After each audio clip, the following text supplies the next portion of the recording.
तो Rupert book, ठीक है सपोर्ट करोगे, हमको कम बोलना पड़े तो ज़्यादा बोलो। Rupert book a well known literary scholar of early 20th century because he was born in 1887 and died in 1915 in the middle of First World War. He was an active soldier and sacrificed his life in order to get victory for England or his motherland. He was really a soldier. He was really a soldier who composed only 5 sonnets. 5 sonnets. You are clear about sonnet? You can see a very nice example of sonnet by Shakespeare, as titled by Marriage of Trumpets.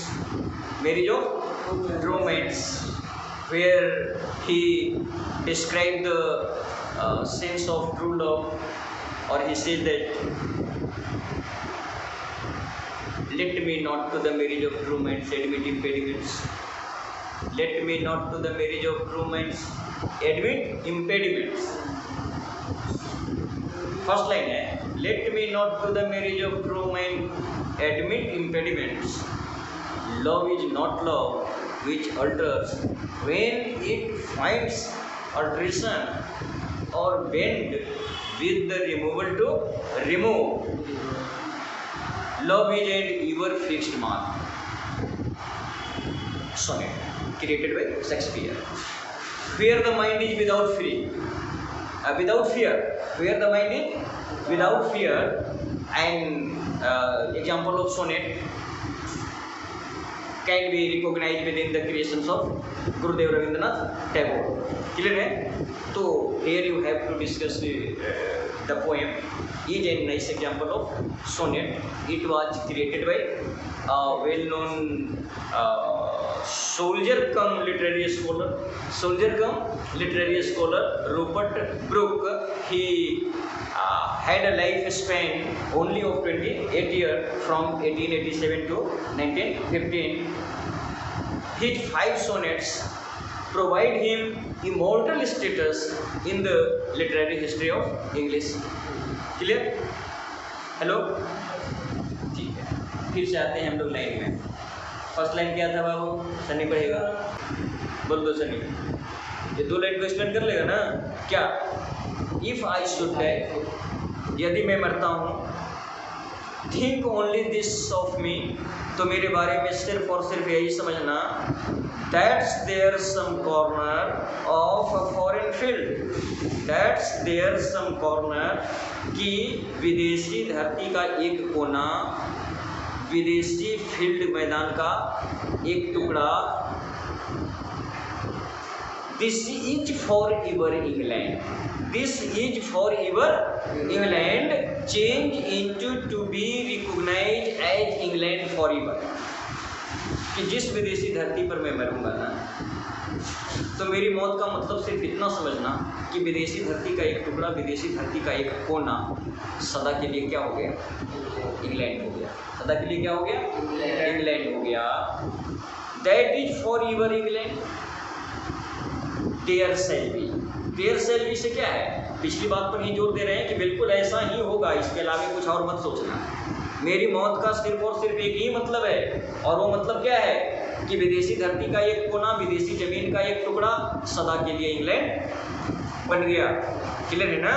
अब इसके behind other side of point देखना पड़ेगा। आप poetic piece देख रहे हैं, other side इसका ये है कि कवि ये कहना चाहता है कि जिस विदेशी धरती में मेरे खून, मेरे रक्त, मेरे अस्थि, मेरे मज्जा मिलेगा, उस मिट्टी से इंग्लैंड की खुशबू आएगी, क्योंकि मेरा शरीर इंग्लैंड के पानी, इंग्लैंड की हवा, इंग्लैंड की मिट्टी, इंग्लैंड के लोग, इंग्लैंड के गीत, इंग्लैंड के झरना से बना है, उससे विकसित हुआ है, उससे पुष्पित हुआ है, उसी में जन्मा और उसी में बढ़ा। किसमें जन्मा? इंग्लैंड की मिट्टी में जन्मा। और ग्रोथ और नॉलेज कहाँ हासिल किया? इंग्लैंड की हवा में, इंग्लैंड के पानी में, इंग्लैंड के लोग में। समझ रहे ना? तो फिर जहाँ क्या होगा, सब्सिडाइज करेगा, डिके करेगा, इसका शरीर का हिस्सा जहाँ जमीन में मिलेगा, जिस मिट्टी में मिलेगा, उस मिट्टी से खुशबू, फ्लेवर भी कैसा आएगा, इंग्लैंड का। जो शरीर बना वो इंग्लैंड की पानी, इंग्लैंड की हवा, इंग्लैंड के गीत, इंग्लैंड के संगीत, इंग्लैंड के लोग, इंग्लैंड के समाज, इंग्लैंड के परिवार से क्या हुआ था, बढ़ा था, विकसित हुआ था, ज्ञान हासिल किया था, क्षमता हासिल किया था, और जन्म भी इंग्लैंड के ही सर्कमस्टांसेज में हुआ था। तो मरने पर वो जहाँ मिलेगा उस मिट्टी से कैसी खुशबू आएगी, इंग्लैंड की खुशबू आएगी। ऐसा दावा कर रहा है कौन, एक सोल्जर जो बंकर में बैठकर प्रथम विश्व युद्ध की अग्नि पंक्ति में गोलियों की सामना करते हुए कलम चलाने की भी कोशिश कर रहा है। और वो ऐसे 5 सोनेट लिखा जो इंग्लिश लिटरेचर में उसको एक प्रोमिनेंट लिटरेरी फिगर के रूप में एस्टेब्लिश कर दिया। इसके अलावा इनकी और कोई रचना नहीं है, ये वही 5 सोनेट लिखे, ओनली 70 लाइन ना। Change him into more than a poet than a soldier. Soldier में भी एक्सट्रीम लेवल का रोल निभाया है। फ्रंट एरिया में गोली चलाते हुए शहीद हुए हैं 1915 में। और वैसी स्थिति में ये भी लिखा कि देखो मैं यहाँ अगर मर जाता हूँ विदेशी धरती पर, तो इसका सिर्फ और सिर्फ ओनली इसका कंक्लूजन ये होगा कि विदेशी धरती का एक टुकड़ा भी सदा के लिए क्या हो गया, इंग्लैंड हो गया। आगे की लाइन में देखो यही काउंट देगा, मीनिंग दे दिया कंप्लीट, समझ रहे हो ना। आगे की लाइन में वो एक एक करके यही समझाएंगे कि देखो मेरा जन्म इंग्लैंड की मिट्टी में हुआ, मेरा विकास इंग्लैंड के पानी से हुआ ना, मेरा ज्ञान इंग्लैंड के लोगों ने बढ़ाया, मेरा मनोरंजन इंग्लैंड की गीत संगीतों ने किया, और इन सभी से तो मेरा व्यक्तित्व बना। मेरा फिजिकल और मेंटल एबिलिटी जो है, जिसकी वजह से आज यहाँ जो क्षेत्र में मैं लड़ाई लड़ पा रहा हूँ, इसका उद्भव और विकास सब कुछ कहाँ हुआ है, इंग्लैंड की मिट्टी, इंग्लैंड की पानी, इंग्लैंड की हवा, इंग्लैंड के समाज, इंग्लैंड के लोग से। इसलिए यहाँ मैं मर भी जाऊँगा ना तो मुझ पर कोई शक मत करना, इसका परिणाम सिर्फ और सिर्फ ये होगा कि मैं टोटल और कंप्लीट इंग्लैंड के प्रति डेडिकेटेड हार्ट एंड माइंड के साथ क्या है, इस मिट्टी में मिलूंगा, और फिर यहाँ से इंग्लैंड की खुशबू आएगी। क्लियर है। तो इस तरह से 14 लाइन में इन बातों को लिखेंगे, और इसके जरिए वो देश के प्रति अपना क्या है, अनकंडीशनल लव को क्या है, रिप्रेजेंट कर रहे हैं। तो ये किसी भी एक व्यक्ति के लिए पढ़ना क्या है, अपने आप में मतलब कि रोमांच का विषय हो सकता है ना, कि राष्ट्र के प्रति इस तरह की धारणा किसी भी सैनिक के लिए गर्व की बात है। तो आप रूपर्ट ब्रूक की जगह आप अपने को रख के देख सकते हैं। आप ये युद्ध क्षेत्र में लड़ रहे हैं, अब ये सैनिक भी ये बात कह सकता है, किसी भी सैनिक को ये बात शोभा दे रहे हैं। सारे सैनिकों का बड़ाई है, इसलिए कहा सोल्जर टाइटल रखा, नहीं कहा कि ब्रिटेन का सोल्जर ना। हर सोल्जर यही तमन्ना रख के क्या है, युद्ध क्षेत्र में गोली चला रहा है और गोली खा रहा है, समझ रहे ना।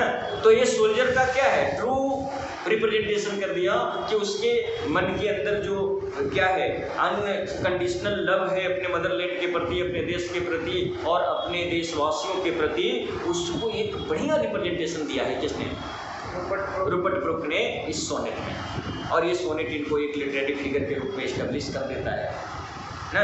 क्लियर है। The soldier created by Rupert Brooke, a well known literary scholar of early 20th century. He was died in the mid of First World War in 1915. No, fighting for England in some other countries, or he declared that if he dies, it led to change the flavor of a foreign land into England forever.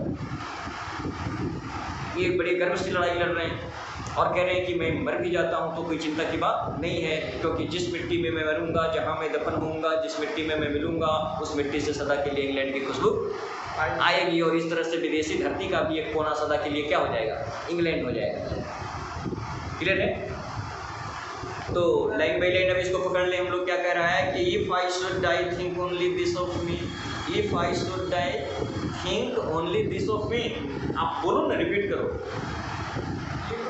If I should die think only this of me, if I should die think only this of me, that's there some corner of a foreign field, that's there some corner of a foreign field, that is forever England, that is forever England, there shall be That is for your England there shall be.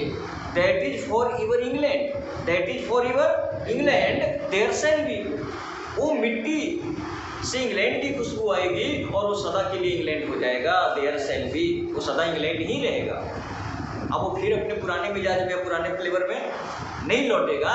मैं मिट्टी की खुशबू बदल दूंगा, मिट्टी की तासीर बदल दूंगा। जिस मिट्टी में मेरा खून मिलेगा उस मिट्टी से सिर्फ और सिर्फ भारत की ही जय गुंजेगी।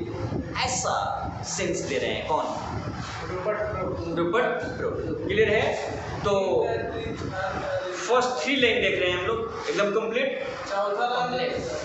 अच्छा, in that rich earth, in that rich earth, आगे बोलिए। इन दैट रिच अर्थ और rich dust concealed, in that rich earth, यही है ना? इन दैट रिच अर्थ और richer dust concealed. Clear? In that rich earth, earth तो अपने ही क्या है, डिफरेंट तरह के कंपोनेंट से, डिफरेंट तरह के क्वालिटी से भरा हुआ है। इसे कहते हैं क्या? रिच अर्थ। रिच अर्थ का मतलब क्या है कि अर्थ में डिफरेंट टाइप के ऑब्जेक्ट्स, डिफरेंट टाइप के मेटल्स, डिफरेंट टाइप के मिनरल्स, डिफरेंट टाइप के क्वालिटीज पहले से ही धरती में क्या है, भरे पड़े हैं। अर्थ रिच है लेकिन इसका सारा क्वालिटी फीका पड़ जाएगा। अब इसकी पहचान सिर्फ मुझसे होगी।